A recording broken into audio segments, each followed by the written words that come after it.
Amics i amigues, vull presentar-vos un llibre d'allò més divertit i interessant. La sopera i el cullerot.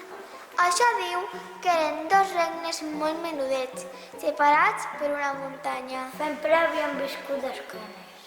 Fins que una fada malvada els va fer uns regals màgics. Això diu que eren dos regnes, l'un a l'esquerra d'una muntanya molt alta i l'altre a la dreta.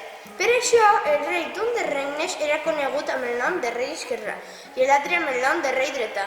Naturalment, cada rei també tenia una reina entornada. I el cas era que les dues reines van donar a llum al mateix temps. Sandàlia va tindre un príncep tafaner i Camella va tindre una princesa batejada amb el nom de Pralina. Aquest oblit no té perdó. Ara sabran qui sóc jo. Ha, ha, ha. No saps com de malament ens sentim, estimada Rebescosina, per haver-nos despistat. Naturalment, ens alegrem molt que hagis vingut, estimada Serpentina. Bé, en qualsevol cas us he portat una cosa preciosa. Així teniu un cullerot amb una sopera pintada. Ara no és un cullerot normal. Si s'utilitza en la sopera que li pertoca, s'ompli d'una sopa molt saborosa.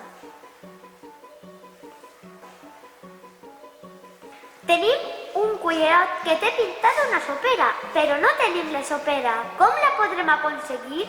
Majestat, nosaltres ens encarregarem d'aconseguir, siga com siga, la sopera. Aleshores, l'assumpte ja està resolt!